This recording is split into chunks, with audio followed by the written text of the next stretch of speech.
ਵਾਹਿਗੁਰੂ जी का खालसा वाहिगुरू जी की फतेह। TV84 ਦੇ ਸਾਰੇ ਦਰਸ਼ਕ ਤੇ ਸਰੋਤੇ ਜਿਹੜੇ ਸਾਡੇ ਨਾਲ ਨਾਰਥ ਅਮਰੀਕਾ ਦੇ ਵਿੱਚੋਂ ਬਣੇ ਹੋਏ ਆ ਜਾਂ ਫਿਰ ਫੇਸਬੁੱਕ ਰਾਹੀਂ ਦੁਨੀਆ ਭਰ ਦੇ ਵਿੱਚ ਸਾਨੂੰ ਦੇਖ ਰਹੇ ਆ, ਉਹਨਾਂ ਸਾਰਿਆਂ ਦਾ ਮੈਂ ਅਮਰਵੀਰ ਸਿੰਘ ਅੱਜ ਇਸ ਪ੍ਰੋਗਰਾਮ ਦੇ ਵਿੱਚ ਤਹਿ ਦਿਲੋਂ ਸਵਾਗਤ ਕਰਦਾ। ਵਿਊਅਰਸ, ਜਿਵੇਂ ਕਿ ਅਸੀਂ ਪਿਛਲੇ ਦਿਨਾਂ ਦੇ ਵਿੱਚ ਵੀ ਗੱਲਬਾਤ ਕੀਤੀ ਹੈ ਤੇ ਓਵਰਆਲ ਭਾਰਤ ਦੀ ਸਿਆਸਤ ਜਿਹੜੀ ਹੈਗੀ ਹੈ ਉਹਦੇ ਵਿੱਚ ਇੱਕ ਤਬਦੀਲੀ ਨਜ਼ਰ ਆ ਰਹੀ ਹੈ, क्योंकि पिछले 5 सूबਿਆਂ ਦੇ ਵਿੱਚ ਜਿਹੜੀਆਂ ਚੋਣਾਂ ਹੋਈਆਂ ਨੇ ਉਹਦੇ ਰਿਜ਼ਲਟਸ ਜਿਹੜੇ ਨੇ ਉਹ ਸਾਡੇ ਸਾਹਮਣੇ ਆਏ ਨੇ। 3 ਸੂਬਿਆਂ ਦੇ ਵਿੱਚ ਕਾਂਗਰਸ ਦੀ ਜਿਹੜੀ ਸਰਕਾਰ ਹੈਗੀ ਹੈ, ਮੇਨ ਰਾਜਸਥਾਨ, ਮੱਧ ਪ੍ਰਦੇਸ਼ ਤੇ ਛੱਤੀਸਗੜ੍ਹ ਦੇ ਵਿੱਚ ਕਾਂਗਰਸ ਦੀ ਸਰਕਾਰ ਬਣਨ ਜਾ ਰਹੀ ਹੈ। ਬੀਜੇਪੀ ਦੇ ਵੋਟ ਬੈਂਕ ਨੂੰ ਖੋਰਾ ਲੱਗਿਆ ਹੈਗਾ ਤੇ ਮਿਜ਼ੋਰਮ ਤੇ ਤੇਲੰਗਾਨਾ ਦੇ ਵਿੱਚ ਜਿਹੜੀਆਂ ਉੱਥੋਂ ਦੀਆਂ ਖੇਤਰੀ ਪਾਰਟੀਆਂ ਹੈਗੀਆਂ ਨੇ, ਰੀਜਨਲ ਪਾਰਟੀਜ਼ ਨੇ, ਉਹਨਾਂ ਨੇ ਬਹੁਮਤ ਹਾਸਲ ਕੀਤੀ ਹੈ। ਸੋ ਓਵਰਆਲ ਜਿਹੜਾ ਇਹ ਰੁਝਾਨ ਹੈਗਾ ਇਹਨੂੰ ਵੱਖ-ਵੱਖ ਪਹਿਲੂਆਂ ਤੋਂ ਦੇਖਿਆ ਜਾ ਰਿਹਾ ਹੈ ਤੇ ਆਉਣ ਵਾਲੀਆਂ ਜਿਹੜੀਆਂ 2019 ਦੀਆਂ ਇਲੈਕਸ਼ਨਸ ਨੇ ਲੋਕ ਸਭਾ ਦੀਆਂ, ਭਾਰਤ ਦੀ ਲੋਕ ਸਭਾ ਦੀਆਂ, ਉਹਦੇ ਵਿੱਚ ਇਹਨੂੰ ਇੱਕ ਸੈਮੀਫਾਈਨਲ ਦੇ ਤੌਰ ਤੇ ਵੀ ਦੇਖਿਆ ਜਾ ਰਿਹਾ ਹੈ ਜਾਂ ਇਹ ਕਹਿ ਲਓ ਵੀ ਜੋ ਟ੍ਰੈਂਡ ਇਹਨਾਂ ਚੋਣ ਨਤੀਜਿਆਂ ਦੇ ਵਿੱਚ ਸਾਹਮਣੇ ਆਏ ਨੇ, ਕਿਤੇ ਨਾ ਕਿਤੇ ਉਹਨਾਂ ਦੇ ਜਿਹੜੇ ਪ੍ਰਭਾਵ ਨੇ ਉਹ ਆਉਂਦੀਆਂ ਲੋਕ ਸਭਾ ਇਲੈਕਸ਼ਨਸ ਦੇ ਵਿੱਚ ਪੈਣ ਦੇ ਜਿਹੜੇ ਜਿਹੜੇ ਆਸਾਰ ਹੈਗੇ ਨੇ ਉਹ ਦੇਖਣ ਨੂੰ ਮਿਲ ਰਹੇ ਨੇ। ਸੋ ਇਹਦੇ ਤੇ ਹੀ ਅੱਜ ਅਸੀਂ ਗੱਲਬਾਤ ਕਰਾਂਗੇ ਕਿ ਕਿਹੜੀਆਂ ਨੀਤੀਆਂ ਹੈਗੀਆਂ ਨੇ ਜਾਂ ਜਿਹੜੀਆਂ ਪਾਲਿਸੀਜ਼ ਹੈਗੀਆਂ ਨੇ ਪਾਰਟੀਆਂ ਦੀਆਂ, ਉਹ ਖਾਸ ਤੌਰ ਤੇ ਭਾਜਪਾ ਦੀ ਜਿਹੜੀ ਪਾਲਿਸੀ ਹੈਗੀ ਹੈ ਉਹ ਕਿਵੇਂ ਪ੍ਰਭਾਵਿਤ ਹੋ ਸਕਦੀ ਹੈ ਇਹਨਾਂ ਨਤੀਜਿਆਂ ਤੋਂ ਬਾਅਦ। ਸੋ ਇਸ ਸਾਰੀ ਗੱਲਬਾਤ ਦੇ ਲਈ ਅੱਜ ਸਾਡੇ ਨਾਲ ਪਟਿਆਲਾ ਤੋਂ ਡਾਕਟਰ ਧਰਮਵੀਰ ਗਾਂਧੀ, ਜਿਹੜੇ ਕਿ ਮੈਂਬਰ ਪਾਰਲੀਮੈਂਟ ਨੇ ਪਟਿਆਲਾ ਤੋਂ, ਉਹ ਸਾਡੇ ਨਾਲ ਫੋਨ ਲਾਈਨ ਤੇ ਬਣੇ ਨੇ। ਆਓ ਉਹਨਾਂ ਨਾਲ ਮਿਲ ਕੇ ਅੱਜ ਦੀ ਵਿਚਾਰ ਚਰਚਾ ਦੀ ਸ਼ੁਰੂਆਤ ਕਰਦੇ ਹਾਂ। ਹਾਂਜੀ ਡਾਕਟਰ ਗਾਂਧੀ, ਤੁਹਾਡਾ ਸਵਾਗਤ ਹੈ ਜੀ। ਵਾਹਿਗੁਰੂ ਜੀ ਕਾ ਖਾਲਸਾ ਵਾਹਿਗੁਰੂ ਜੀ ਕੀ ਫਤਿਹ। ਵਾਹਿਗੁਰੂ ਜੀ ਕੀ ਫਤਿਹ ਜੀ। ਮੇਰਾ ਬਹੁਤ ਧੰਨਵਾਦ ਜੀ ਤੁਹਾਡਾ ਤੇ ਤੁਸੀਂ ਮੈਨੂੰ TV84 ਦੇ ਦਰਸ਼ਕਾਂ ਨੂੰ ਰੂਬਰੂ ਕਰਾਇਆ ਹੈਗਾ ਔਰ ਮੈਂ ਆਪਣੇ ਵੱਲੋਂ ਸਾਰੇ TV84 ਦੇ ਦਰਸ਼ਕਾਂ ਨੂੰ ਆਪਣੇ ਨੂੰ ਪ੍ਰੇਮ ਭਰੀ ਸਤਿ ਸ਼੍ਰੀ ਅਕਾਲ ਕਹਿੰਦਾ। ਸਤਿ ਸ਼੍ਰੀ ਅਕਾਲ ਡਾਕਟਰ ਗਾਂਧੀ। ਸ਼ੁਰੂਆਤ ਕਰੀਏ, ਜਿਹੜੀ ਇਹ ਚੋਣ ਨਤੀਜੇ ਹੈਗੇ ਨੇ ਤੁਸੀਂ ਇਹਨਾਂ ਨੂੰ ਕਿਵੇਂ ਐਨਾਲਾਈਜ਼ ਕਰਦੇ ਹੋ? ਖਾਸ ਤੌਰ ਤੇ ਇੱਕ ਨੁਕਤਾ ਇਹ ਹੈਗਾ ਕਿਉਂਕਿ ਤੁਸੀਂ ਹਮੇਸ਼ਾ ਰੀਜਨਲ ਪਾਰਟੀਜ਼ ਦਾ ਜਿਹੜਾ ਮੁੱਦਾ ਹੈਗਾ ਉਹ ਚੁੱਕਿਆ ਕਿ ਰੀਜਨਲ ਪਾਰਟੀਜ਼ ਸਟਰੋਂਗ ਹੋਣੀਆਂ ਚਾਹੀਦੀਆਂ ਨੇ। ਪੰਜਾਬ ਦੇ ਵਿੱਚ ਵੀ ਤੁਸੀਂ ਖੇਤਰੀ ਪਾਰਟੀ ਦੀ ਵਕਾਲਤ ਕੀਤੀ ਹੈ ਹਮੇਸ਼ਾ ਕਿ ਪੰਜਾਬ ਪੱਖੀ ਪਾਰਟੀ ਉੱਭਰ ਕੇ ਸਾਹਮਣੇ ਆਉਣੀ ਚਾਹੀਦੀ ਹੈ। ਸੋ ਦੋ ਜਿਹੜੇ ਚੋਣ ਨਤੀਜੇ ਹੈਗੇ ਨੇ, 2 ਪਾਰਟੀਆਂ ਜਿਹੜੀਆਂ ਨੇ ਖੇਤਰੀ ਪਾਰਟੀਆਂ ਦੀ ਸਰਕਾਰ ਬਣਨ ਜਾ ਰਹੀ ਹੈ ਤੇ 3 ਸੂਬਿਆਂ ਦੇ ਵਿੱਚ ਜਿਹੜਾ ਕਾਂਗਰਸ ਦਾ ਬੋਲਬਾਲਾ ਨਜ਼ਰ ਆਇਆ। ਸੋ ਕਿਵੇਂ ਐਨਾਲਾਈਜ਼ ਕਰਦੇ ਹੋ ਇਸ ਇਲੈਕਸ਼ਨ ਰਿਜ਼ਲਟ ਨੂੰ? ਦੇਖੋ, ਜੋ ਪਿਛਲੇ 50 ਸਾਲਾਂ ਦੀ ਮੋਦੀ ਸਰਕਾਰ ਨੇ ਆਰਥਿਕ ਖੇਤਰ ਵਿੱਚ ਤੇ ਸਮਾਜਿਕ ਜੀਵਨ ਵਿੱਚ ਜੋ ਕੜੀ ਤੋੜੀ ਹੈਗੀ ਹੈ ਔਰ ਜਿਸ ਤਰ੍ਹਾਂ ਦੇਸ਼ ਨੂੰ ਜਿਹੜੀ ਵਿਭਿੰਨਤਾ ਹੈਗੀ, ਦੇਸ਼ ਦੀ ਜੋ ਡਾਇਵਰਸਿਟੀ ਹੈਗੀ ਹੈ, ਉਹਦਾ ਗਲਾ ਘੁੱਟਣ ਦੀ, ਘੱਟ ਗਿਣਤੀਆਂ ਨਾਲ ਜੋ ਵਿਵਹਾਰ ਕਰਨ ਦੀ ਔਰ ਉਹਨਾਂ ਨਾਲ ਮਤਲਬ ਧੱਕਾ ਕਰਨ ਦੀ ਤੇ ਦਲਿਤਾਂ ਨਾਲ ਖਾਸ ਕਰਕੇ ਵੀ ਮੁੱਲੇ ਦੀ ਘਟਨਾ ਜੋੜ ਕੇ ਦੇਖਿਆ ਜਾਵੇ ਜੀ। ਉਹਨਾਂ ਨੇ ਵਤੀਰਾ ਅਪਣਾਇਆ ਹੈਗਾ, ਜੋ ਇਹਨਾਂ ਨੇ ਇੱਕ ਰਾਜਨੀਤੀ ਦਾ ਜੋ ਮਤਲਬ ਆਪਣੀ ਰਾਜਨੀਤੀ ਦਾ ਜੋ ਇੱਕ ਨਕਸ਼ਾ ਪੇਸ਼ ਕੀਤਾ ਹੈਗਾ, ਉਸਦੇ ਖਿਲਾਫ ਹਿੰਦੁਸਤਾਨ ਦੀਆਂ ਅਲੱਗ-ਅਲੱਗ ਰਾਜਾਂ ਵਿੱਚ ਅਲੱਗ-ਅਲੱਗ ਜੋ ਸਮਾਜ ਨੇ, ਚਾਹੇ ਦਲਿਤ ਨੇ, ਚਾਹੇ ਆदिवासी ਨੇ, ਚਾਹੇ ਉਹ ਦੂਸਰੇ ਮਤਲਬ ਕਿਸਾਨ ਨੇ, ਨੌਜਵਾਨ ਨੇ ਤੇ ਹੋਰ ਆਮ ਵਪਾਰੀ ਵੀ ਨੇ, ਆਰਥਿਕ ਅਤੇ ਸਮਾਜਿਕ ਜੋ ਦ੍ਰਿਸ਼ ਇਹਨਾਂ ਨੇ ਬਦਲਣ ਦੀ ਕੋਸ਼ਿਸ਼ ਕੀਤੀ ਹੈ ਸਮਾਜਿਕ ਦ੍ਰਿਸ਼ ਵਿੱਚ, ਜੋ ਇਹਨਾਂ ਨੇ ਪਾਟਕ ਪਾਏ ਨੇ ਭਾਈਚਾਰਿਆਂ ਵਿੱਚ ਤੇ ਹੋਰ ਘੱਟ ਗਿਣਤੀਆਂ ਦੇ ਖਿਲਾਫ ਜਾਂ ਦਲਿਤਾਂ ਦੇ ਖਿਲਾਫ, ਉਸਦੇ ਖਿਲਾਫ ਲੋਕਾਂ ਵਿੱਚ ਬਹੁਤ ਗੁੱਸਾ ਸੀਗਾ ਤੇ ਪਰ ਉਸਦਾ ਜੋ ਬਦਲ ਸੀਗਾ ਲੋਕਾਂ ਨੇ ਆਮ ਆਦਮੀ ਪਾਰਟੀ ਕਾਂਗਰਸ ਪਾਰਟੀ ਦੇ ਰੂਪ ਵਿੱਚ ਦੇਖਿਆ ਤੇ ਰਾਜਾਂ ਵਿੱਚ ਖਾਸ ਤੌਰ ਤੇ। ਪਰ ਜੇ ਮੈਨੂੰ ਕੋਈ ਉਤਸ਼ਾਹ ਹੋਵੇ ਤਾਂ ਮੈਂ ਕਹਿੰਦਾ ਕਿ ਭਾਜਪਾ ਦੀ ਹਾਰ ਹੋਈ ਹੈਗੀ ਹੈ, ਭਾਜਪਾ ਦੀ ਨੀਤੀਆਂ ਦੀ ਹਾਰ ਹੋਈ ਹੈ, ਉਹਦੀ ਵਿਚਾਰਧਾਰਾ ਦੀ ਹਾਰ ਹੋਈ ਹੈ। ਪਰ ਕਾਂਗਰਸ ਦੀ ਜਿਹੜੀ ਜਿੱਤ ਹੈਗੀ ਹੈ ਉਹ 19 ਜਿੱਤ ਨਹੀਂ ਹੈਗੀ ਹੈ, ਉਹ ਮਤਲਬ 19 ਦੀ ਜਿੱਤ ਨਹੀਂ ਹੈਗੀ ਜਿਹਦੀ ਆਸ ਕੀਤੀ ਜਾਂਦੀ ਸੀ। ਤੇ ਪਰ ਆਮ ਲੋਕਾਂ ਦੇ ਨਜ਼ਰੀਏ ਤੋਂ, ਜਨਤਾ ਦੇ ਨਜ਼ਰੀਏ ਤੋਂ, ਘੱਟ ਗਿਣਤੀਆਂ ਦੇ ਨਜ਼ਰੀਏ ਤੋਂ, ਸਮਾਜਿਕ ਤਾਣਾ-ਬਾਣਾ ਦੇ ਨਜ਼ਰੀਏ ਤੋਂ ਇਹ ਕੋਈ ਬੱਤਾ ਮਤਲਬ ਜਿਵੇਂ ਇੱਕ ਕੋਈ ਗੇਮ ਚੇਂਜਿੰਗ ਜਾਂ ਮਤਲਬ ਬਹੁਤ ਵੱਡੀ ਤਬਦੀਲੀ ਨਹੀਂ ਬਣਦਾ ਹੈਗਾ, ਕਿਉਂਕਿ ਕਾਂਗਰਸ ਵੀ ਕਮੋ ਬੇਸ਼ ਪਿਛਲੇ 70 ਸਾਲ 'ਚ ਜਿਹਨਾਂ ਨੇ ਤਕਰੀਬਨ 52 ਸਾਲ ਰਾਜ ਕੀਤਾ ਹੈਗਾ ਹੈ, उन्होंने भी तकरीबन ਉਹਦੀ ਨੀਤੀਆਂ ਬਣਾਈਆਂ ਭਾਵੇਂ ਉਹਦੇ ਤੌਰ ਤਰੀਕੇ ਥੋੜੇ ਵੱਖਰੇ ਸਨ, ਸ਼ਾਤਰਾਨਾ ਸੀਗੇ ਤੇ ਜੋ ਚਲਾਕੀ ਵਾਲੇ ਸੀਗੇ। ਪਰ ਕਾਂਗਰਸ ਨੇ ਵੀ ਇਕਾਤਮਕ ਤਾਰ ਦੇ ਨਾਂ ਤੇ ਜਾਂ ਮਤਲਬ ਭਾਰਤੀ ਸੰਘ ਦੀ ਏਕਤਾ ਦੇ ਨਾਂ ਤੇ ਜਿਹਨੂੰ ਨੈਸ਼ਨਲ ਫੈਡਰੇਸ਼ਨ ਕਹਿੰਦੇ ਹੈਗੇ, ਉਹਦੇ ਨਾਂ ਉੱਤੇ ਸਦਾ ਹੀ ਮਤਲਬ ਘੱਟ ਗਿਣਤੀਆਂ, ਦਲਿਤਾਂ, ਆਦੀਵਾਸੀਆਂ ਤੇ ਹੋਰ ਜੋ ਕਮਜ਼ੋਰ ਤਬਕੇ ਨੇ, ਹਾਸ਼ੀਏ ਤਬਕੇ ਗਏ ਨੇ, ਉਹਨਾਂ ਨਾਲ ਵਿਤਕਰੇ ਵਾਲਾ, ਉਹਨਾਂ ਨਾਲ ਧੱਕੇ ਵਾਲਾ ਤੇ ਉਹਨਾਂ ਨੂੰ ਮਤਲਬ ਇੱਕ ਬਹੁਤ ਗਿਣਤੀ ਜੋ ਉਹਦੇ ਦੀ ਜੋ ਕਰਨ ਦੀ ਜਿਹੜੀ ਇੱਕ ਅਮਲ ਸੀਗਾ ਉਹ ਉਹਨਾਂ ਨੇ ਜਾਰੀ ਰੱਖਿਆ ਸੀਗਾ। ਤੇ ਉਸਦੇ ਜਿਹੜੀ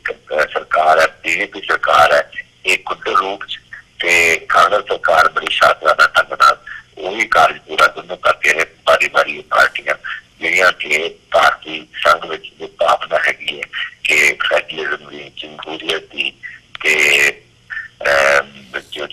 ਜਿਹੜੀ ਵਿਲੱਖਣਤਾਵਾਂ, ਚਾਹੇ ਧਾਰਮਿਕ ਹੈ, ਭਾਸ਼ਾਈ ਹੈ, ਇਲਾਕਾਈ ਹੈਗੀਆਂ, ਕੌਮੀ ਹੈਗੀਆਂ ਤੇ ਹੋਰ ਨਸਲੀ ਵਿਲੱਖਣਤਾਵਾਂ ਹੈਗੀਆਂ, ਜੋ ਉਹਨਾਂ ਨੂੰ ਖੁੱਲ੍ਹਾ ਅਸਮਾਨ ਦੇਣਾ ਹੁੰਦਾ ਹੈਗਾ ਕਿਸੇ ਵੀ ਜਮਹੂਰੀ ਮੁਲਕ, ਫੈਡਰਲ ਮੁਲਕ ਵਿੱਚ ਉਡਾਰੀ ਮਾਰਨ ਵਾਸਤੇ, ਪਲਣ ਪਸਣ ਵਾਸਤੇ, ਉਸਦਾ ਕਾਂਗਰਸ ਵੀ ਜ਼ਿਆਦਾ ਗਲਾ ਘੁੱਟਦੀ ਆਈ ਹੈਗੀ ਹੈ।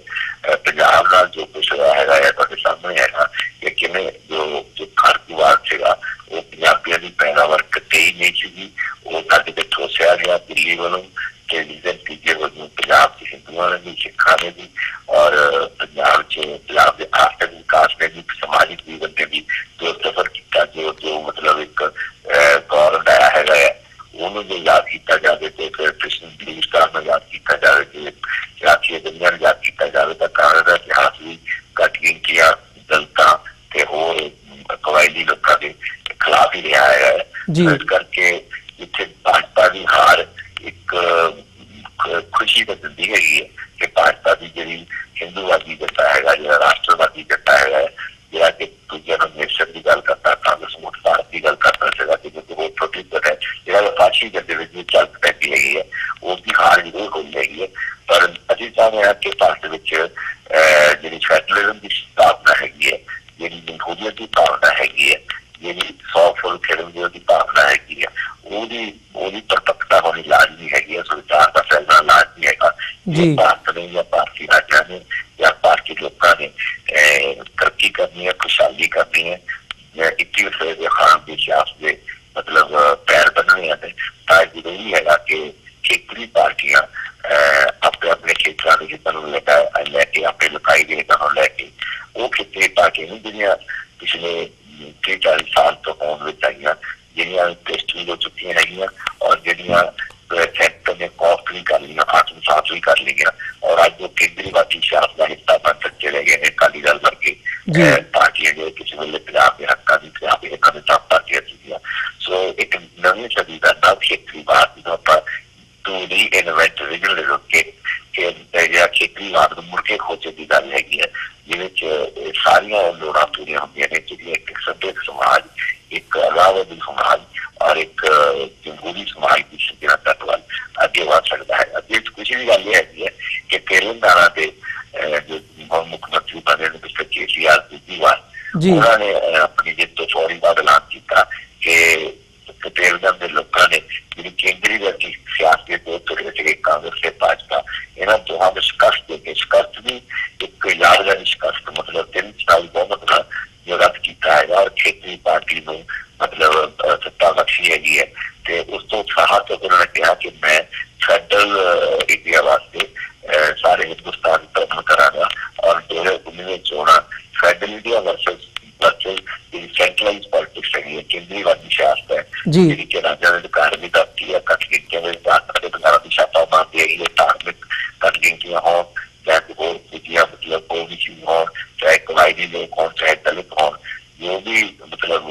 ਨੇਤਾਵਾਂ ਨੇ ਉਹਨਾਂ ਨੂੰ ਕਲਾ ਦਿਮਾਗੀ ਹੈਗੀ ਹੈ। ਦੋਨਾਂ ਪਾਰਟੀਆਂ ਦੀ ਸਿਆਸਤ ਉਹਦੇ ਖਿਲਾਫ ਇੱਕ ਫੈਡਰਲ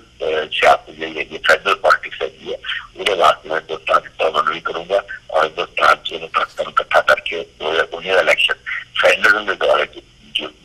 ਲੜਾਂਗੇ। ਫੈਡਰਲਿਜ਼ਮ ਦੀ ਭਾਵਨਾ ਦੇ ਅਨੁਸਾਰ ਹਿੰਦੁਸਤਾਨ ਨੂੰ ਪੁਨਰਗਠਿਤ ਕਰਨ ਦੀ ਜਾਂ ਇਸਦਾ ਜਿਹੜਾ ਨਿਰਮਾਣ ਕਰਨ ਦੀ ਜਿਹੜੀ ਇੱਕ ਆਈਡੀਆ ਹੈਗਾ, ਅੱਜ ਇਹਦਾ ਸਵਾਗਤ ਕਰਦੇ ਹਾਂ। ਅੱਜ ਪੰਜਾਬ ਮੰਚ कि अमृतसर में ਅਸੀਂ ਉਹਨਾਂ ਨਾਲ ਰਾਬਤਾ ਕਾਇਮ ਕਰਕੇ ਜੀ ਵਾਰਤਾਲਾਪ ਨੂੰ ਹੋਰ ਡੂੰਘੇਰਾ ਕਰਕੇ ਅਸੀਂ ਉਹਨਾਂ ਨਾਲ ਮਤਲਬ ਭਾਈਚਾਰਕ ਸਾਂਝ ਬਣਾਉਣ ਦੀ ਕੋਸ਼ਿਸ਼ ਕਰਾਂਗੇ। ਔਰ ਆਈਡੀਆ ਆਫ ਫੈਡਰਲਿਜ਼ਮ ਨੂੰ ਜਾਂ ਜਿਹਦੇ ਵਿੱਚੋਂ ਆਈਡੀਆ ਆਫ ਪੰਜਾਬ ਨਿਕਲਦਾ ਹੈਗਾ ਉਸ ਨੂੰ ਜਾਂ ਆਈਡੀਆ ਆਫ ਫੈਡਰਲਿਜ਼ਮ ਨਿਕਲਦਾ ਹੈਗਾ ਨਵੀਂ ਨਵੀਂ ਸਬਜੈਕਟ ਜਿਹੜਾ ਪੁਰਾਣਾ ਜੀ ਉਸ ਨੂੰ ਮਤਲਬ ਪੱਕੇਦਾਰੀ ਕਰਨ ਦੀ ਕੋਸ਼ਿਸ਼ ਕਰਾਂਗੇ। ਜੀ ਡਾਕਟਰ ਗਾਂਧੀ, ਜਿਵੇਂ ਤੁਸੀਂ ਗੱਲ ਕਰਦੇ ਹੋ ਕਿ 2019 ਦੀਆਂ ਜਿਹੜੀਆਂ ਚੋਣਾਂ ਹੈਗੀਆਂ ਨੇ ਉਹਦੀਆਂ ਸੰਭਾਵਨਾਵਾਂ ਇਹ ਨੇ ਕਿ ਇੱਕ ਤਾਂ ਜਿਹੜਾ ਫੈਡਰਲ ਸਟਰਕਚਰ ਹੈਗਾ, ਰੀਜਨਲ ਪਾਰਟੀਜ਼ ਨੇ ਉਹਨਾਂ ਦੀ ਆਮੋ ਸਾਹਮਣੇ ਹੋਣਗੀਆਂ। ਉਹ ਜਿਹੜੀ ਕੇਂਦਰੀ ਸਿਆਸਤ ਹੈਗੀ ਹੈ ਉਹਦੇ ਵਿੱਚ ਕਾਂਗਰਸ ਤੇ ਬੀਜੇਪੀ ਦੋਵੇਂ ਜਿਹੜੀਆਂ ਮੁੱਖ ਪਾਰਟੀਆਂ ਹੈਗੀਆਂ ਨੇ ਉਹ ਆ ਜਾਂਦੀਆਂ ਨੇ। ਪਰ ਇੱਕ ਰੁਝਾਨ ਇਹ ਦੇਖਣ ਨੂੰ ਮਿਲਿਆ ਜਿਵੇਂ ਜਿਹੜਾ ਬੀਜੇਪੀ ਦਾ ਮੇਨ ਪਾਰਟ ਹੈਗਾ ਕਮਿਊਨਲ ਪੋਲਿਟਿਕਸ ਦਾ, ਉਹ ਜਿਹੜਾ ਕਾਰਡ ਹੈ ਉਹ ਕਾਂਗਰਸ ਵੱਲੋਂ ਵੀ ਖੇਡਿਆ ਗਿਆ। ਕਾਂਗਰਸ ਤੇ ਜਿਹੜੇ ਲੀਡ ਕੀਤੀ ਹੈਗੀ ਹੈ ਰਾਹੁਲ ਗਾਂਧੀ ਨੇ ਕਾਂਗਰਸ ਦੀ ਕੈਂਪੇਨ, ਉਹਨਾਂ ਨੇ ਵੀ ਮੰਦਰਾਂ ਦੇ ਵਿੱਚ ਜਾ ਕੇ ਜਿਹੜਾ ਇਹ ਕਮਿਊਨਲ ਕਾਰਡ ਹੈਗਾ ਉਹ ਪੂਰਾ ਖੇਡਣ ਦੀ ਜਿਹੜੀ ਹੈ ਉਹ ਆਪਣੀ ਜਿਹੜੀ ਲਾਈਨ ਹੈਗੀ ਹੈ ਉਹ ਰੱਖੀ ਹੈਗੀ ਹੈ। ਸੋ ਗਰਾਊਂਡ ਰਿਐਲਿਟੀ ਨੂੰ ਜਦੋਂ ਤੁਸੀਂ ਦੇਖਦੇ ਹੋ ਤਾਂ ਕੀ ਸੰਭਾਵਨਾਵਾਂ ਨਜ਼ਰ ਆਉਂਦੀਆਂ ਨੇ ਵੀ ਜਿੱਥੇ ਇੱਕ ਪਾਸੇ ਜਿਹੜੀਆਂ ਮੇਨ ਦੋ ਪਾਰਟੀਆਂ ਹੈਗੀਆਂ ਨੇ ਉਹ ਸੌਫਟ ਤੇ ਹਾਰਡ ਹਿੰਦੂਤਵਾ ਦਾ ਜਿਹੜਾ ਏਜੰਡਾ ਹੈਗਾ ਉਹ ਫੋਲੋ ਕਰ ਰਹੀਆਂ ਨੇ, ਤੇ ਉਹਨੂੰ ਦੇਖਦਿਆਂ ਹੋਇਆਂ ਜਿਹੜੀ ਤੁਸੀਂ ਗੱਲ ਕਰਦੇ ਹੋ ਇੱਕ ਫੈਡਰਲ ਸਟਰਕਚਰ ਦੀ ਜਾਂ ਰੀਜਨਲ ਪਾਰਟੀਜ਼ ਦੇ ਸਟਰੋਂਗ ਹੋਣ ਦੀ, ਉਹਦੀਆਂ ਕਿੰਨੀਆਂ ਕੁ ਸੰਭਾਵਨਾਵਾਂ ਨਜ਼ਰ ਆਉਂਦੀਆਂ ਨੇ ਆਉਂਦੀਆਂ ਇਲੈਕਸ਼ਨਸ ਦੇ ਵਿੱਚ ਜਦੋਂ ਗਰਾਊਂਡ ਰਿਐਲਿਟੀ ਨੂੰ ਦੇਖਦੇ ਹੋ? देखो ये फेडरल इंडिया हैगी है और डेमोक्रेटिक सोसाइटी है, डेमोक्रेटिक स्टेट हैगी है, ये autonomic state is Indian union, एक फ्यूचरिस्टिक पॉलिटिक्स हैगी है, एक जलन सियासत विच ये चाहे भावें कोई मतलब ये इस तरह बजूती नहीं दिखती हैगी है, पर फिलॉसफी के लेवल पे जो पंजाब के हिंदुस्तान की जो हकीकत हैगी है, जो हिंदुस्तान के संविधान विच भी हिंदुस्तान के समाज विच भी ਜਿਹੜੀ ਪੂਰੀ ਤਰ੍ਹਾਂ ਇੰਗਰੇਨ ਹੈਗੀ ਹੈ, ਜਿਹੜੀ ਪੂਰੀ ਤਰ੍ਹਾਂ ਕਸੀ ਹੋਈ ਹੈਗੀ ਹੈ, ਉਸ ਦੇ ਮੱਦੇਨਜ਼ਰ ਜਿਹੜੀ ਫੈਡਰਲ ਇੰਡੀਆ ਦਾ ਸਲੋਗਨ ਹੈਗਾ, ਫੈਡਰਲ ਇੰਡੀਆ ਦੀ ਪੋਲਿਟਿਕਸ ਹੈਗੀ ਹੈ, ਫਿਊਚਰ ਇਹਦਾ ਹੈਗਾ। ਇਸ ਗੱਲ ਨਾਲ ਕੋਈ ਫਰਕ ਨਹੀਂ ਪੈਂਦਾ ਕਿ ਅੱਜ ਉਹ ਬੰਦੇ ਥੋੜੇ ਨੇ ਜਾਂ ਮਤਲਬ ਉਹਨਾਂ ਦੀ ਉਸ ਤਰ੍ਹਾਂ ਆਵਾਜ਼ ਜਿਹੜੀ ਹੈ ਬੁਲੰਦ ਨਹੀਂ ਹੈਗੀ ਹੈ, ਪਰ ਕਿਉਂਕਿ ਸਾਨੂੰ ਆਪਣੇ ਵਿੱਚ ਵਿਸ਼ਵਾਸ ਤੇ ਨਿਚਾ ਹੈਗਾ ਕਿ ਦੁਨੀਆ ਦਾ ਭਵਿੱਖ, ਭਾਰਤ ਦਾ ਭਵਿੱਖ ਵੱਧ ਆਜ਼ਾਦੀਆਂ, ਵੱਧ ਮਕਬੂਲੀਅਤ ਤੇ ਵੱਧ ਜਿਹੜੀ ਲਿਬਰਲ ਜਿਹੜੀ ਆਜ਼ਾਦੀ ਹੈਗੀ ਹੈ ਉਹਦੇ ਵਿੱਚ ਲੜਾਈ ਕਰਦਾ, ਉਹਦੇ ਵਿੱਚ ਪਿਆ ਹੈਗਾ। ਜਿਹੜੀ ਕੇਂਦਰੀਵਾਦੀ ਇਕਾਤਮਕ ਭਾਰਤ ਦਾ ਇਕਾਤਮਕ ਕੋਈ ਵੀ ਮਤਲਬ ਦੇਸ਼ को बनाना चाहता, सारे मुल्क में ਇੱਕੋ रंग ਜਿਹੜਾ करना चाहता हैगा, ਸਾਰੀਆਂ ਦਰਖਤਾਵਾਂ खत्म करके एक भारत बनाना चाहता हैगा। ये समा आने वाला समा चाहे ਅੱਜ ਖੇਤਰੀ ਪਾਰਟੀਆਂ काफी हद तक मतलब कॉप्ट हो चुकी हैं, आत्मसात हो चुकी हैं केंद्रीवादी सियासत ਨਾਲ, पर अजे भी जो भी हैगियां जिस तरह ਦੀਆਂ ਵੀ ਹੈਗੀਆਂ मोदी ਨੂੰ ਅੱਜ ਇੱਕ ਸਪਸ਼ਟ ਦੁਸ਼ਮਣ ਦਿਖਾਈ ਨਹੀਂ ਦੇ ਰਿਹਾ। मोदी ਨੂੰ ਘੱਟੋ ਘੱਟ 15 ਹਿੰਦੁਸਤਾਨ ਨਾਲ ਲੜਨਾ ਪੈਣਾ, 15 ਹਿੰਦੁਸਤਾਨ ਬੰਗਾਲ ਚ ਲੱਗ ਕੇ ਹਿੰਦੁਸਤਾਨ ਨਾਲ ਲੜਨਾ ਪੈਣਾ, ਤਾਮਿਲਨਾਡੂ ਚ ਲੱਗ, ਆਂਧਰਾ ਚ ਲੱਗ, ਕੇਰਲਾ ਚ ਲੱਗ ਤੇ ਪੰਜਾਬ ਚ ਲੱਗ। मोदी ਨੂੰ ਜਿਹੜਾ ਇੱਕ ਦੁਸ਼ਮਣ ਸੀਗਾ ਕਾਂਗਰਸ ਤੇ ਕਾਂਗਰਸ ਮੁਕਤ ਭਾਰਤ ਦਾ ਕਾਰਾ ਸੀਗਾ ਉਹ ਕਾਟ ਨਹੀਂ ਕਰ ਜਾ ਰਿਹਾ ਹੈਗਾ, ਕਿਉਂਕਿ ਹਰ ਖੇਤਰੀ ਪਾਰਟੀਆਂ ਆਪਣੇ ਲੋਕਾਂ ਚ ਚਾਹੇ ਭਾਰਤ ਦਾ ਇਮਾਨਦਾਰੀ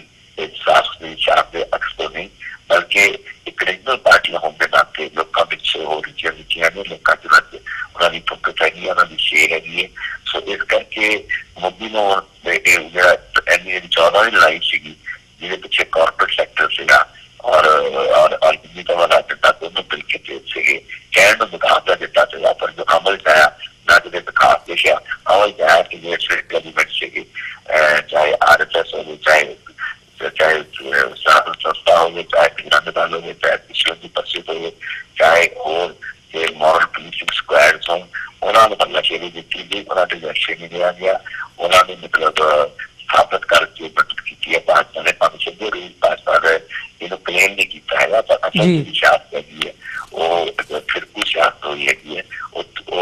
ਚੋਰੀਕਰਨ ਦੀ ਸਿਆਸਤ ਹੋਈ ਹੈ ਹਿੰਦੂ ਅਸਲ ਦੀ, ਤੇ ਉਹ ਮਤਲਬ ਉਸ ਸਿਆਸਤ ਨੂੰ ਚੈਲੰਜ ਕਰ ਰਹੀਆਂ ਨੇ। ਪਰ ਜਿੱਦਾਂ ਦੀਆਂ ਵੀ ਹੈਗੀਆਂ ਜਿਹਨਾਂ ਉਹਨਾਂ ਸਾਰੇ ਵਿਗਾੜਾਂ ਦੇ ਬਾਵਜੂਦ ਸਿਵਾਏ ਅਕਾਲੀ ਦਲ ਨੂੰ ਛੱਡ ਕੇ ਜੋ ਵੀ ਖੇਤਰੀ ਪਾਰਟੀਆਂ ਹੈਗੀਆਂ, ਅਕਾਲੀ ਦਲ ਨੇ ਤਾਂ ਪਤਾ ਨਹੀਂ ਕੀ ਕੁੱਤੀ ਪੀਲੀ ਹੈਗੀ ਹੈ ਕਿ ਸਾਡਾ 9 ਮਾਸਾ ਰਿਸ਼ਤਾ ਹੈਗਾ, ਇਸ ਗੱਲ ਨੂੰ ਸਵਾਗਤ ਕੀਤੇ ਬਗੈਰ, ਇਸ ਗੱਲ ਦੀ ਚਿੰਤਾ ਕੀਤੇ ਬਗੈਰ ਕਿ ਪੰਜਾਬ ਦਾ ਕਿੰਨਾ ਧੱਕਾ ਕੇਂਦਰ ਸਰਕਾਰਾਂ ਨੇ ਕੀਤਾ, ਚਾਹੇ ਕਾਂਗਰਸ ਹੈ ਚਾਹੇ ਭਾਜਪਾ ਹੈਗੀ ਹੈ। जिवें सारियां एक मत ने अंदरों अंदरी कि किवें पंजाब की जो लुट हैगी है साधना सुल्तान हो चाहे पानी हो चाहे धरती की प्रोजेक्ट हो चाहे कभी भाषा हो किस तरह हौली हौली हौली हौली निर्यात किया जा रहा है खत्म किया जा रहा है बड़े सुखम ढंगा सो सिवाय अकाली पार्टियां छड़ के बाकी सारे हिंदुस्तान क्षेत्रीय पार्टियां अपनी सीमताइयां ते कमजोरियां के बावजूद मोदी के हिंदुत्व के झंडे को टक्कर दे रही है भावें वो ताकत रूप फिलोसफिकली फेडरल इंडिया के तक जो स्पिरिट हैगी है उन्होंने नहीं समझ हैगी पर इसके बावजूद मैं सही लक्षण समझा रहा कि मोदी ने अभी एक दुश्मन डाल नहीं अज मोदी को 15 दुश्मनों लड़ना पै रहा 15 हिंदुस्तान लड़ना पै रहा है और वो एक बड़ी शुभ लक्षण है और कहो कि कल कांग्रेस छतरी बनने की कोशिश कर रही है वो छतरी बनना वधिया है पर यकीन कोई नहीं कि क्षेत्रीय पार्टियां चाहे वो PSP के SP का गठजोड़ हो भावें वो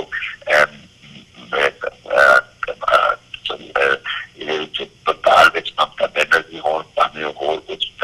जनता हो कि कांग्रेस को उस तरह इनकार करनगे हाँ कांग्रेस गठजोड़ कर सकती है किते अपर रेजिनल किते थले लग के ताकि मोदी को घट घट दोबारा आने तो रोकया जा सके रोक लगे हिंदी एजेंडे को रोक लगे और जो भारत में जो घट्टो घट घट गिनतियां जनता कमाई लोगों के जो हक है उन्होंने वास्ते जी आवाज हैगी वो होर बुलंद हो सके तो मेरा ख्याल है कि कांग्रेस की सारिया विरोधी चौथी छतरी बनने संभावना तो बड़िया है पर पता नहीं किया जा सकता ये कांग्रेस रोल वास्ते काबिल है या नहीं है काबिल बनूगी या नहीं बनूगी जी पर ਜਿਹੜੀ ਜਿਵੇਂ ਤੁਸੀਂ ਗੱਲ ਕੀਤੀ ਹੈ ਵੀ ਕਾਂਗਰਸ ਵੱਲੋਂ ਇਹ ਇੱਕ ਮੁਹਿੰਮ ਜਿਹੜੀ ਹੈਗੀ ਆ ਉਹ ਤੋਰੀ ਗਈ ਹੈ 21 ਪਾਰਟੀਆਂ ਦੀ ਮੀਟਿੰਗ ਵੀ ਪਿਛਲੇ ਦਿਨਾਂ ਦੇ ਵਿੱਚ ਹੋਈ ਹੈ ਜਿਹਦੇ ਵਿੱਚ BJP ਵਿਰੋਧੀ ਫਰੰਟ ਬਣਾਉਣ ਦੀ 2019 ਦੀਆਂ ਚੋਣਾਂ ਦੇ ਵਿੱਚ ਜਿਹੜੀ ਹੈ ਉਹ ਰਣਨੀਤੀ ਤਿਆਰ ਕੀਤੀ ਜਾ ਰਹੀ ਹੈ ਕੋਸ਼ਿਸ਼ਾਂ ਕੀਤੀਆਂ ਜਾ ਰਹੀਆਂ ਨੇ ਕੀ ਸੰਭਾਵਨਾਵਾਂ ਨੇ ਕਿ ਤੁਸੀਂ ਜਾਂ ਤੁਹਾਡੀ ਜਿਹੜੇ ਨਾਲ ਹੈਗੇ ਆ ਬੰਦੇ ਸਾਰਾ ਗਰੁੱਪ ਪੰਜਾਬ ਮੰਚ ਤੇ ਆਮ ਆਦਮੀ ਪਾਰਟੀ ਦਾ ਜਿਹੜਾ ਬਾਗੀ ਧੜਾ ਜਿਹਨੂੰ ਕਿਹਾ ਜਾਂਦਾ ਸੁਖਪਾਲ ਸਿੰਘ ਖਹਿਰਾ ਤੇ ਨਾਲ ਜਿਹੜੇ ਤੁਹਾਡੇ ਹੈਗੇ ਆ ਸਾਰੇ ਆਗੂ ਕੀ ਸੰਭਾਵਨਾਵਾਂ ਨੇ ਕਿ ਤੁਸੀਂ ਉਸ ਐਂਟੀ BJP ਫਰੰਟ ਦਾ ਹਿੱਸਾ ਬਣ ਸਕਦੇ ਹੋ देखो जी ਜਿਹੜੇ ਪੰਜਾਬ ਪੱਖੀ ਤਰ੍ਹਾਂ ਨੇ ਇਹ ਭਾਵੇਂ ਮਤਲਬ ਜਿਹੜੀ ਕੇਂਦਰੀ ਪਾਰਟੀ ਹੈ ਆਮ ਆਦਮੀ ਪਾਰਟੀ ਹੈਗੀ ਹੈ ਉਹਦੀਆਂ ਜੋ ਕੇਂਦਰੀ ਵਾਲੀ ਨੀਤੀਆਂ ਹੈਗੀਆਂ ਉਹਦੀਆਂ ਜੋ ਇੱਕ ਮਤਲਬ ਹਾਈ ਕਮਾਂਡ ਕਲਚਰ ਹੈਗਾ ਉਹਦੇ ਖਿਲਾਫ ਨੇ ਪਰ ਜਿਹੜੀ ਪੰਜਾਬ ਦੀ ਖੁਦ ਮੁਖਤਿਆਰੀ ਦਾ ਭਾਰਤੀ ਸੰਘ ਦਾ ਮਾਮਲਾ ਹੈਗਾ और राज्य के अधिकारों का मामला है और संविधान करनी सभा वर्गी मुड़ के फिर एक बार सत्ता खड़ी करके इस मुद्दे को मुड़ के खोलना सारी संपत्ति सूची है राज्यों को सौंपना का उस मैच पर रख के राज्यों को पूरी खुद मुख्तियारी देने का जो मामला है उस बारे जी सिद्धांतक परपक्ता है सिद्धांतक एक समझ हैगी है उस पास समझ जो काफी दिक्कत पेश आ रही हालांकि अभी डायलॉग उन्होंने शुरू किया हुआ है जी और डायलॉग में चंगे नतीजे भी निकले ने कहने को मतलब संधू साहब ने कहा कि पंजाब को खुद मुख्तियारी चाहिए है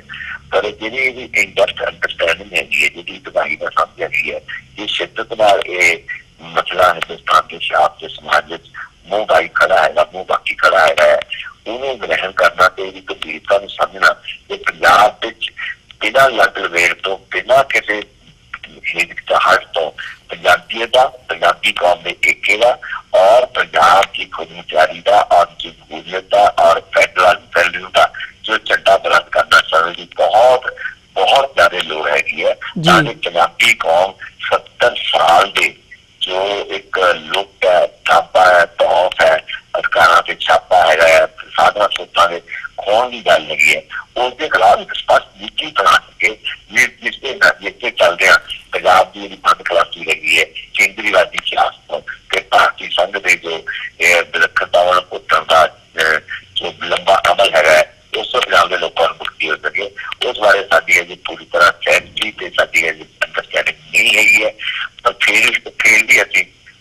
पंजाब के खेतों ਨੂੰ ਲੈ ਕੇ, ਪੰਜਾਬ ਦੀਆਂ ਮੰਗਾਂ ਨੂੰ ਲੈ ਕੇ, ਚਾਹੇ ਉਹ ਧਾਰਮਿਕ ਮੰਗਾਂ ਹੈਗੀਆਂ ਸਿੱਖ ਜਗਤ ਦੀਆਂ, ਚਾਹੇ ਉਹ ਜਮਹੂਰੀ ਮੰਗਾਂ ਨੇ ਵਿਦਿਆਰਥੀਆਂ ਦੀਆਂ, ਨੌਜਵਾਨਾਂ ਦੀਆਂ, ਕਿਸਾਨਾਂ ਦੀਆਂ, ਉਹਨੂੰ ਲੈ ਕੇ ਜੋ ਮਾਰਚ ਕੀਤਾ ਹੋਇਆ ਜਿਸ ਦਿਨ ਮੈਂ ਸ਼ਰਾਰਤੀ ਦੇ ਨਾਲ ਸ਼ਾਮਿਲ ਹੋਇਆ ਸੀਗਾ, ਉਸ ਨਾਲ ਲੋਕ ਸਭਾ ਮੇਰੇ ਬਹੁਤ ਜ਼ਰੂਰੀ ਦਿਲ ਤੇ ਮੇਰੇ ਸਵਾਲ ਸੀਗੇ, ਮੈਨੂੰ ਵਿੱਚ ਜਾਣਾ ਪਿਆ। ਅੱਜ ਮੈਂ ਫਿਰ ਉਹਨਾਂ ਨੂੰ ਜੁਆਇਨ ਕਰ ਰਿਹਾ ਹੈਗਾ,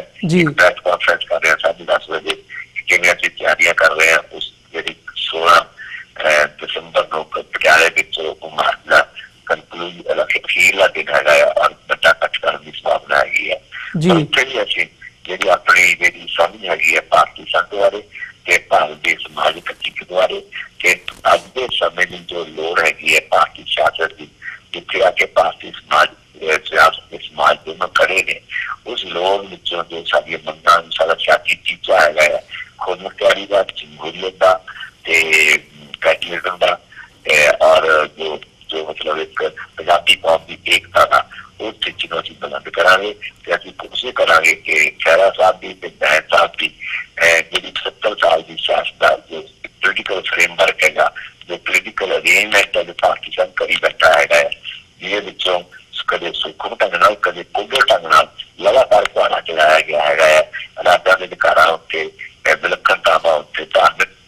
ਕੀਤਿਆਂ ਉੱਤੇ, ਦਲਿਤਾਂ ਉੱਤੇ, ਆਦੀਵਾਸੀਆਂ ਉੱਤੇ, ਉਸ ਕੁਆੜੇ ਜਿਹੜਾ ਹੈਗਾ ਉਹਨੂੰ ਵਧਾ ਕੇ ਖੜਾ ਮਾਰਿਆ ਜਾਵੇ, ਔਰ ਭਾਰਤ ਨੂੰ ਸਹੀ ਮਾਨਿਆ ਕਿ ਸੰਘੀ ਭਾਰਤ ਜਿਹਨੂੰ ਫੈਡਰਲ ਇੰਡੀਆ ਕਹਿੰਦੇ ਹੈਗੇ ਆ, ਔਰ ਜਿਹੜੀ ਸੁਸਾਇਟੀ ਹੈਗੀ ਆ ਉਹ ਡੈਮੋਕ੍ਰੈਟਿਕ ਹੋਣ। ਇਹ ਨਹੀਂ ਕਿ ਤੁਸੀਂ ਮਤਲਬ ਕਿ ਦਲਿਤਾਂ ਦੇ ਪ੍ਰਤੀ ਉਹੀ ਜੋ ਰਵੱਈਆ ਜੋ ਕਾਂਗਰਸ ਨੇ ਰੱਖਿਆ, ਜੋ ਪਾਕਿਸਤਾਨ ਰੱਖਿਆ, ਜਾਂ ਔਰਤਾਂ ਦੇ ਪੱਖੀ ਜੋ ਇੱਕ ਮੱਧਯੁਗੀ ਰਵੱਈਆ ਕਹਿੰਦਾ ਔਰਤਾਂ ਦਲਿਤਾਂ ਦੇ, ਜਿਹੜਾ ਕਿ 50% ਔਰਤਾਂ ਨੇ, ਪੰਜਾਬ 36% ਦਲਿਤ ਨੇ ਤਕਰੀਬਨ, ਉਹਨਾਂ ਨੂੰ ਮਤਲਬ ਉਹਨਾਂ ਦੇ ਜਿਹੜੇ ਰਾਈਟਫੁਲ ਪਲੇਸ ਹੈ ਸਮਾਜ ਵਿੱਚ, ਉਹਨਾਂ ਦੇ ਸਮਾਜਿਕ ਅਧਿਕਾਰ, ਉਹਨਾਂ ਦੇ ਆਰਥਿਕ ਅਧਿਕਾਰ, ਉਹਨਾਂ ਦੇ ਜੋ ਸਮਾਜਿਕ ਇਨਸਾਫ ਹੈਗਾ ਉਹ ਦੇਣ ਦੀ ਗੱਲ ਕਰਦਾ ਹੋਵੇ। ਸਾਰੇ ਸਮੁੱਚੇ ਪੰਜਾਬੀ ਸਮਾਜ ਨੂੰ ਇਕਮੁੱਠ ਕਰਕੇ ਆਪਣੇ ਹੱਕਾਂ ਦੀ ਪ੍ਰਾਪਤੀ ਵਾਸਤੇ ਸੰਘਰਸ਼ ਕਰ ਸਕੇ, ਲੜ ਸਕੇ, ਔਰ ਬਾਕੀ ਹਮਖਿਆਲੀ ਲੋਕਾਂ ਨਾਲ ਜਿਵੇਂ TRS ਇੱਕ ਜਿਹੜਾ ਚੌਧਰੀ ਹੈਗੀ ਹੈ ਸੈਂਟਰਲਵਾਦੀ ਸਿਆਸਤ ਆ, ਉਹਨਾਂ ਤਾਲਮੇਲ ਕਰਕੇ ਅਸੀਂ ਪੰਜਾਬ 'ਚ ਸ਼ਹੀਦ ਜਾਣ ਦਾ ਝੰਡਾ ਗੱਡ ਸਕੀਏ। ਇਸ ਗੱਲ ਦੀ ਬਹੁਤ ਲੋੜ ਹੈ, ਔਰ ਅਸੀਂ ਲਗਾਤਾਰ ਇਸ ਗੱਲ ਤੇ ਮਤਲਬ ਇਹਨਾਂ ਸਹਿਯੋਗੀਆਂ ਨਾਲ ਜਿਹੜਾ ਕਿ ਸਾਡਾ ਪੰਜਾਬ ਦੇ ਮੰਗਾਂ ਵਾਸਤੇ ਮਾਰਚ ਹੈਗਾ, ਉਸ ਨੂੰ ਪੰਜਾਬ ਦੀ ਪੰਥ ਖਿਲਾਫੀ ਦੇ ਮਾਰਚ ਵਿੱਚ ਅਸੀਂ ਤਬਦੀਲ ਕਰ ਸਕੀਏ। ਜੀ, ਤੇ ਜਾਂਦੇ ਜਾਂਦੇ ਇੱਕ ਸਵਾਲ, ਮੈਂ ਜਿਵੇਂ ਤੁਸੀਂ ਮਾਰਚ ਦੀ ਗੱਲ ਕੀਤੀ ਹੈ, ਇਨਸਾਫ ਮਾਰਚ ਦੀ, ਉਹਦੀ ਸਮਾਪਤੀ 16 ਤਰੀਕ ਨੂੰ ਪਟਿਆਲਾ ਤੁਹਾਡੇ ਸ਼ਹਿਰ ਦੇ ਵਿੱਚ ਹੋਣ ਜਾ ਰਹੀ ਹੈ, ਕਿਵੇਂ ਦਾ ਰਿਸਪੌਂਸ ਕਿਵੇਂ ਦਾ ਮਿਲ ਰਿਹਾ ਹੈ ਲੋਕਾਂ ਵੱਲੋਂ, ਪੰਜਾਬ ਦੇ ਲੋਕਾਂ ਵੱਲੋਂ? ਦੇਖੋ ਜੀ, ਅਜੇ ਤਾਂ ਜਿਹੜਾ ਸਾਡਾ ਆਪਣਾ ਡਾਕਟਰ ਹੈਗਾ ਪੰਜਾਬ ਮੰਚ ਦਾ ਜਿਹਨੂੰ ਆਰਗੇਨਾਈਜ਼ ਕੀਤਾ ਹੈਗਾ, 7 ਬੱਸਾਂ ਕੀਤੀਆਂ ਹੈਗੀਆਂ ਤੇ ਕਾਰਾਂ ਦਾ ਕਾਫਲਾ ਹੈਗਾ ਜਿਹੜਾ ਕਿ ਜੁਆਇਨ ਕਰੂਗਾ ਪੈਂਪਰੋਪਿਕ ਜੋ ਮਾਰਚ ਹੋ ਰਿਹਾ ਹੈਗਾ, ਪਿੱਛੋਂ ਮਾਰਚ ਕਰ ਰਿਹਾ ਹੈਗਾ, ਖਹਿਰਾ ਸਾਹਿਬ ਵੀ ਜ਼ੋਰ ਲਾ ਰਿਹਾ, ਬੈਂਸ ਸਾਹਿਬ ਵੀ ਜ਼ੋਰ ਲਾ ਰਿਹਾ, ਔਰ ਲੋਕਾਂ ਦਾ ਗਾਣਾ ਵਧੀਆ ਚੱਲ ਰਿਹਾ। ਪਰ ਅਜੇ ਮਤਲਬ ਇਹ ਕਹਿ ਹਿਚਕਿਚਾਹਟ ਨਹੀਂ ਹੈਗੀ ਹੈ ਕਿ ਅਜੇ ਵੀ ਪੰਜਾਬ ਦੀ ਸਿਆਸਤ 70 ਸਾਲ ਦੇ ਪੋਲੀਟੀਕਲ ਅਰੇਂਜਮੈਂਟ ਦੇ ਦੁਆਲੇ ਹੀ ਘੁੰਮਦੀ ਹੈਗੀ ਹੈ, ਉਹਦੇ ਚੌਕਟੇ ਵਿੱਚ ਘੁੰਮਦੀ ਹੈਗੀ ਹੈ। ਅੱਜ ਇਹ ਚੌਕਟਾ ਤੋੜਨ ਵਾਲੀ ਗੱਲ ਹੈਗੀ, ਅੱਜ ਇਹ ਚੌਕਟਾ ਤੋੜਨਾ ਚਾਹੁੰਦੇ ਹੈਗੇ ਪੰਜਾਬ ਦੇ ਲੋਕਾਂ ਨੂੰ। ਜੋ ਮਤਲਬ ਉਹ ਸਿਆਸੀ ਜਤਨ ਹੈਗੀ ਦਿਮਾਗੀ ਤੌਰ ਤੇ ਉਹ ਟੁੱਟੀ ਗਈ। ਅਜੇ ਵੀ ਜਿਹੜੇ ਲੋਕ ਨੇ ਉਹ ਛੋਟੀ ਛੋਟੀਆਂ ਗੱਲਾਂ ਤੇ ਜਾਂ ਜਿਹਨੂੰ ਕਹਿੰਦੇ ਕਿ ਗੁੱਡ ਗਵਰਨੈਂਸ ਤੇ ਚੰਗਾ ਪ੍ਰਸ਼ਾਸਨ ਆ ਜੂਗਾ ਤੇ ਸਾਰੇ ਮਸਲੇ ਹੱਲ ਹੋ ਜਾਣਗੇ। ਅਸੀਂ ਕਹਿੰਦੇ ਕਿ ਗੁੱਡ ਗਵਰਨੈਂਸ ਦਾ ਮਸਲਾ ਨਹੀਂ ਹੈਗਾ, ਇਹ ਗੁੱਡ ਇੰਟੈਂਸ਼ਨ ਦਾ, ਚੰਗੀਆਂ ਭਾਵਨਾਵਾਂ ਦਾ ਮਸਲਾ ਵੀ ਨਹੀਂ ਹੈਗਾ, ਇਹ ਗੁੱਡ ਪਰਸਨ ਦਾ ਮਸਲਾ ਵੀ ਨਹੀਂ ਹੈ, ਇਹ ਗਾਂਧੀ ਚੰਗਾ, ਖਹਿਰਾ ਚੰਗਾ, ਇਹ ਵੀ ਮਸਲਾ ਨਹੀਂ ਹੈਗਾ। ਇਹ ਮਸਲਾ ਬੁਨਿਆਦੀ ਮਸਲਾ ਕਿ ਭਾਰਤੀ ਸੰਘ ਨੇ ਇੱਥੋਂ ਦੀਆਂ ਘੱਟ ਗਿਣਤੀਆਂ ਨਾਲ, ਇੱਥੋਂ ਦੀਆਂ ਵਿਲੱਖਣਤਾਵਾਂ ਨਾਲ ਕੀ ਸਲੂਕ ਕੀਤਾ ਹੈਗਾ ਤੇ ਕੀ ਸਲੂਕ ਕਰਨ 'ਚ ਕੋਈ ਤਬਦੀਲੀ ਹੋ ਸਕਦੀ ਹੈਗੀ ਹੈ। ਉਹ ਤਬਦੀਲੀ ਚੰਗੀ ਰਾਜ ਜਿਹੜਾ ਭਾਰਤੀ ਸੰਘ ਹੈਗਾ ਹੈ ਉਸ ਦੀਆਂ ਨੀਤੀਆਂ ਨੂੰ ਬਦਲਵਾ ਕੇ ਰਾਜਾਂ ਦੇ ਹੱਕ ਜਿਹੜਾ ਕੇਂਦਰ ਦੇ ਹੱਕ ਜੋ ਬੈਲੈਂਸ ਹੋ ਗਿਆ ਹੈਗਾ ਹੈ ਸੰਵਿਧਾਨਕ ਤੌਰ ਤੇ ਵੀ, ਕਾਨੂੰਨੀ ਚਾਰਾਜੀਆਂ ਰਾਹੀਂ ਵੀ ਤੇ ਧੱਕੇ ਨਾਲ ਵੀ, ਉਸ ਦੇ ਚੌਕਟੇ ਨੂੰ ਤੋੜ ਕੇ ਨਵਾਂ ਇੱਕ ਫੈਡਰਲ ਫਰੇਮਵਰਕ ਹਿੰਦੁਸਤਾਨ ਵਾਸਤੇ ਕਰਨਾ, ਇਹ ਇੱਕ ਫਿਲਾਸਫੀਕਲ ਸਿਧਾਂਤਕ ਇੱਕ ਲੜਾਈ ਹੈਗੀ ਹੈ ਜਿਹਦੇ ਵਿੱਚ ਅਜੇ ਲੋਕਾਂ ਦੀ ਚੇਤਨਾ ਦਾ ਪੱਧਰ ਉਸ ਲੈਵਲ ਤੇ ਨਹੀਂ ਹੈਗਾ ਹੈ, ਨਾ ਹਿੰਦੂਆਂ ਦਾ, ਨਾ ਸਿੱਖਾਂ ਦਾ, ਨਾ ਦਲਿਤਾਂ ਦਾ, ਕਿ ਉਹ ਆਪਣੀ ਬੰਦ ਕਲਾਸੀ ਦਾ ਸਹੀ ਰਸਤਾ ਚੁਣ ਸਕਣ। ਔਰ ਇਹ ਰਸਤਾ ਫਿਊਚਰਿਸਟਿਕ ਹੈਗਾ, ਭਵਿੱਖਮੁਖੀ, ਉਹ ਰਸਤਾ ਭਵਿੱਖਮੁਖੀ ਹੈਗਾ ਹੈ, ਜੀ ਮੁਕਤੀ ਪਈ ਹੈਗੀ ਹੈ, ਉਹਦੇ ਗੁਲਾਮੀ ਨਹੀਂ ਪਈ ਹੈਗੀ ਹੈ। ਤੇ ਉਹ ਰਾਸਤੇ ਜਿਹੜੇ ਜਾਣ ਵਾਸਤੇ ਅਜੇ ਲੋਕਾਂ ਦੀ ਜਿਹੜਾ ਚੇਤਨਾ ਪੱਧਰ ਹੈ ਉਹ 70 ਸਾਲ ਦੇ ਸਿਆਸੀ ਫਰੇਮਵਰਕ ਤੋਂ ਬਾਹਰ ਨਹੀਂ ਨਿਕਲ ਸਕਿਆ ਹੈਗਾ। ਬਹੁਤ ਘੱਟ ਲੋਕ ਨੇ, ਖਾਸ ਤੌਰ ਤੇ ਬੁੱਧੀ ਵਰਗ ਦੇ ਲੋਕ ਨੇ ਜਿਹੜੇ ਸਾਡੀ ਮਤਲਬ ਜੋ ਪੰਜਾਬ ਮਾਟੀ ਦੀ ਸ਼ਾਸਤ ਹੈ ਉਹਦੇ ਦੁਆਰਾ ਇਕੱਠੇ ਹੋ ਰਹੇ ਨੇ। ਸਾਨੂੰ ਪਹਿਲਾਂ ਕੋਈ ਫਰਕ ਨਹੀਂ ਪੈਂਦਾ, ਹਾਲਾਂਕਿ ਪਹਿਚਾਨੇ ਕਿ ਜਿੰਨੀ ਜਲਦੀ ਲੋਕ ਇਸ ਪਾਸੇ ਤੁਰਨ ਦਾ ਹੈ ਪੰਜਾਬ ਵਾਸਤੇ ਤੇ ਬਾਕੀ ਦੂਜੇ ਰਾਜਾਂ ਵਾਸਤੇ ਵੀ, ਔਰ ਖਾਸ ਤੌਰ ਤੇ ਦਲਿਤਾਂ ਘੱਟ ਗਿਣਤੀਆਂ ਤੇ ਦੂਜੇ ਜਿਹੜੇ ਖਾਸੀ ਤੱਕੇ ਨੇ ਉਹਨਾਂ ਵਾਸਤੇ ਬਹੁਤ ਹੀ ਚਾਨਣ ਬਣਾ ਹੈਗਾ ਹੈ। ਪਰ ਫਿਰ ਵੀ ਅਸੀਂ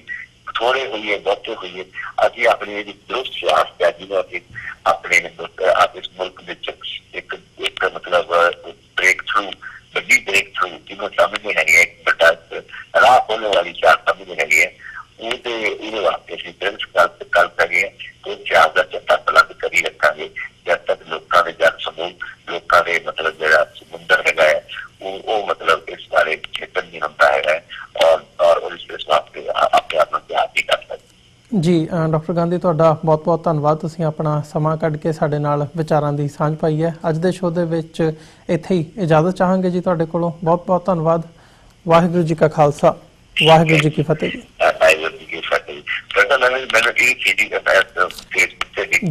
ਜੀ ਬਿਲਕੁਲ ਡਾਕਟਰ ਗਾਂਧੀ, ਥੈਂਕ ਯੂ। ਤੇ ਵਿਊਅਰਸ, ਉਮੀਦ ਕਰਦੇ ਹਾਂ ਕਿ ਅੱਜ ਦੀ ਜਿਹੜੀ ਸਾਡੀ ਇਹ ਗੱਲਬਾਤ ਸੀ ਤੁਹਾਨੂੰ ਜ਼ਰੂਰ ਪਸੰਦ ਆਈ ਹੋਵੇਗੀ। ਜਾਂਦੇ ਜਾਂਦੇ ਤੁਹਾਡੇ ਚਰਨਾਂ ਦੇ ਵਿੱਚ ਵੀ ਬੇਨਤੀ ਕਰਦੇ ਹਾਂ, TV84 ਨੂੰ ਅੱਗੇ ਵਧਾਉਣ ਦੇ ਲਈ ਸਾਨੂੰ ਤੁਹਾਡੀ ਸਹਾਇਤਾ ਦੀ ਲੋੜ ਹੈ।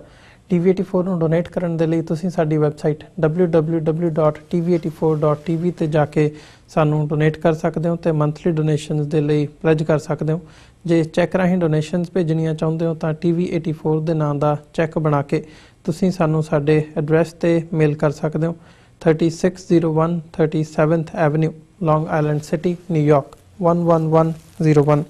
ਵੈਬਸਾਈਟ ਇੱਕ ਵਾਰ ਫਿਰ ਦੱਸਦੇ ਹਾਂ, www.tv84.tv।